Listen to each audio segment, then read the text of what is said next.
நம்ம வாழும்போது அறிவாளி பிள்ளைய வாழும். என்ன பிள்ளைய வாழணும்? இல்லையா? நம்மளை பார்த்து பெற்றவங்க நெய்சிலிருந்து அவங்க சந்தோஷம் என்ன செய்யணும்? சந்தோஷம். சரியா? ஒரு ஊர்ல ஒரு காட்டு பகுதியில ஒரு ஊர் இருக்கு. காட்டு பகுதியில அந்த ஊர்ல வந்து காட்டு பகுதியில இருந்து சிங்கம் ஒண்ணு அந்த ஊருக்கு வந்து எல்லாத்தையும் வயசானவங்க பிள்ளைங்க எல்லாத்தையும் வேட்டையாடும் சிங்கம். அப்படி வேட்டையாடிக்கிட்டு இருக்கும்போது அவங்க ஊர் மக்கள்லாம் சேர்ந்து ஒரு திட்டம் இருக்கிறாங்க. நம்ம ஊர் மக்கள்லாம் சேர்ந்து அந்த திட்டம் என்ன திட்டம்னா, சிங்கத்துக்கு சொல்றாங்க, சிங்கமே நீ வந்து மலையிலே இரு, நான் வந்து வீட்டுக்கு போறால உனக்கு என்ன செய்யும், அவன் பசிக்கு இறையாக இருக்கணும் அப்படின்னு சொல்லி அந்த ஊர் மக்கள் சொல்றாங்க.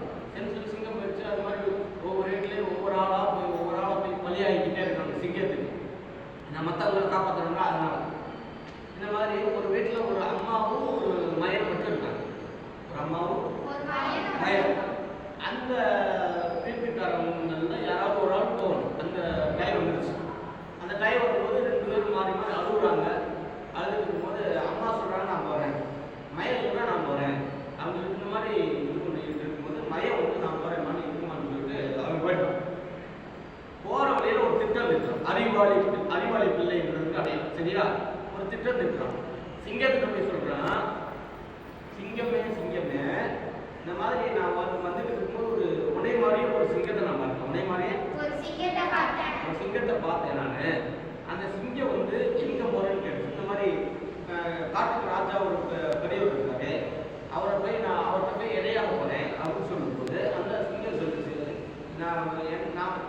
என்னை கூப்பிட்ட சிங்கம் சொல்லிச்சு, என்னை விட அவங்க பெரிய ஆளா, என்னை விட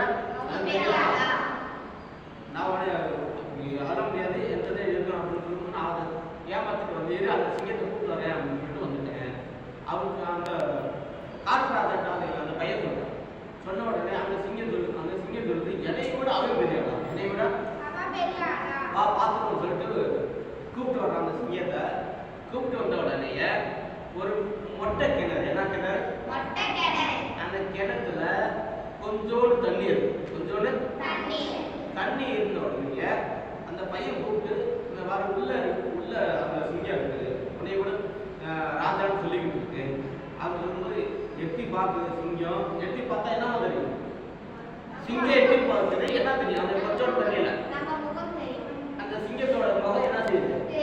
தெரியும். தெரிஞ்ச உடனே உரிமைக்கிட்டு என்னை விட தெரியாது, இது உருமுது அது உருமுது, மேல செய்யறதால பிரதிபலிக்கும்.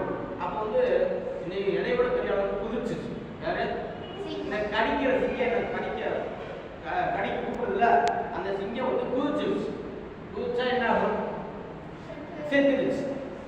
செத்த அந்த பையன் வந்து திருப்பி ஊருக்குள்ள வரும். ஊர் மக்களுக்குலாம் ஒரே ஆச்சரியம். என்னடா எந்த பையன் மட்டும் உயிரோட வராங்க? எல்லா மக்களும் திருப்பி கூடி அந்த பையனை கூப்பிட்டு கேட்குறாங்க, நீ எப்படி போகுது இந்த மாதிரி செஞ்ச செயலை சொல்றாங்க. சொன்ன உடனே இந்த பையன் அறிவாளி பையன், புத்திசாலி பையன் சொல்லிட்டு எல்லாரும் பாராட்டுறாங்க. அந்த மாதிரி உலகத்துல வாழும்போது நம்ம எல்லாம் என்ன செய்யணும்? அறிவா என்ன செய்யணும்? அறிவா இருக்கணும். அறிவா நடக்கணும். செய்வோமா?